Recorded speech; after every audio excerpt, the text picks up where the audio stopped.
I very recently did a video on the debacle that was the interview that never was between Piers Morgan and Tommy Robinson. After doing the video, I had a nagging feeling I'd missed something, and soon after remembered what it was, but felt it deserved a video of its own because it highlights Piers Morgan's hypocrisy brilliantly, and by his own pen no less. After revisiting this piece he wrote in 2015 in the UK's Daily Mail, it cemented my view that Piers Morgan is simply a virtue signaller, saying the right things at the right time to the audience of the day, and he has no shame or problem with saying something completely different a couple of years later, while singly forgetting that anything he has said in the past is available to haunt him as it does today. Here is the clip of Piers going ballistic as Tommy Robinson holds aloft a copy of the Quran, and after I'll show how Piers simply cannot be consistent, and whoever thought it would be a good idea for him to interview anyone like Tommy Robinson must be reeling at his performance. If I hold this book up and say there will never be peace on this earth so long as we have this book, is a violent and cursed book. That's Can I tell you who said that? Can I tell you who said that? You put the Sir William Gladstone. Right, you wouldn't do that with Sir William Gladstone. Would you do that with the Bible? Show some respect. Show some respect. Show some respect. Have you read this book? For people. Have you read this book? There are over a billion people. There are 100 verses in this book that incite violence and murder against us. Show some damn respect for people's religious beliefs, right? I should show some respect for a book that incites murder against me. Put it down. And calls me an animal. No, I won't put it down. Sir William Gladstone held this book above his head in Parliament and he said there will never be peace on this earth so long as we have this book. It's a violent and cursed book. Was Sir William Gladstone, who we have statues across our capital C, was he a bigot or an Islamophobe? See, now Winston Churchill... You're sounding like a complete lunatic. No, I'm quoting some of the best leaders in this country's history. You're sounding like a bigoted lunatic. No, I'm not. Somebody that basically you are an Islamophobe who hates Islam. No, I don't. You basically think all Muslims are to blame. We've seen you on video saying it, and what you're doing now is deliberately inflammatory. It is deliberately poisonous. How is this inflammatory? And you are having the complete opposite effect to the one that you say you have. William Gladstone. You are stirring up hatred. You are abusing people's religion. You're abusing their faith, and you're being a complete disgrace. What do you know about the Prophet Muhammad?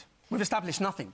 You are ignorant. I know that you're deliberately insulting people. What do you know about the Prophet? How am I insulting people? Who have deeply held religious beliefs. And you flouncing the Quran around in your hand in that disgraceful manner is outrageous. This book is the reason we are in such a mess. No. That's a reality. So according to Piers, holding aloft a copy of the Quran and describing its contents is tantamount to a blasphemous act in the eyes of billions of Muslims.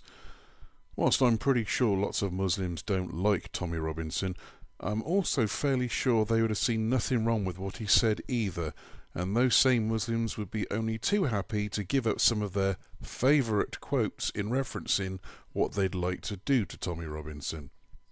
But the rest of Morgan's point was that Robinson should not be mocking Islam and should show respect not only to the Quran, but to the religious beliefs of those that believe in the Quran. Is that so, Piers? Casting our minds back to the 15th of January 2015, after the attack at the Charlie Hebdo offices in Paris, Piers Morgan wrote an article for the Daily Mail about something the Pope had said with regards to freedom of speech, but that attacks on religion should be met with violence. In his column, he described how he thought this was a ridiculous position to take, and he said the following: "But the Pope's comments on freedom of speech today are ridiculous and dangerous, and if my critique qualifies as an insult in his book, then so be it." He goes on, "The clear message from what he said is that nobody can mock, insult or poke fun at any religion, and further, that if someone insults you, even over non-religious things like your family, you have every right to use violence as a response." But the coup de grace was the following snippet: "All religions should be held up to scrutiny, mockery and the occasional insult.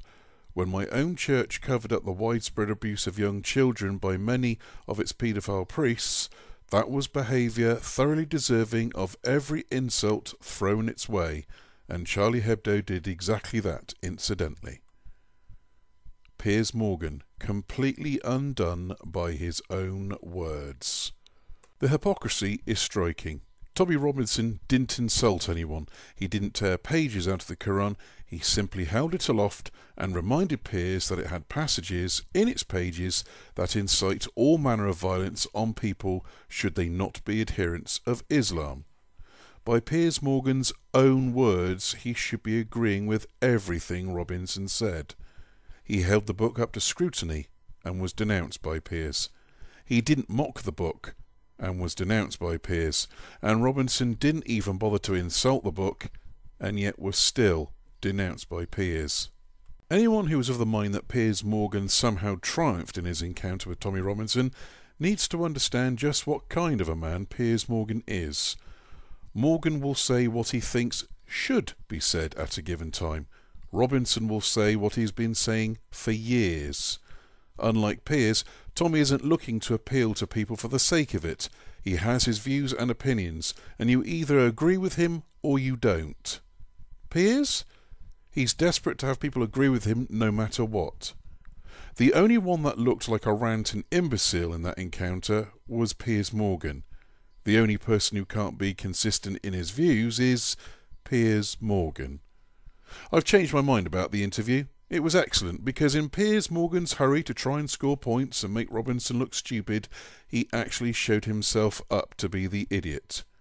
Who would have thought that waving a book around and saying the names Scientology, William Gladstone and Winston Churchill would completely undo Piers Morgan to a shouting and gibbering fool? It was a good interview after all. Like, dislike if you really want to. Make a comment, don't make a comment. But I'd really appreciate it if you subscribed. It makes all this stuff kind of worthwhile. Bye now.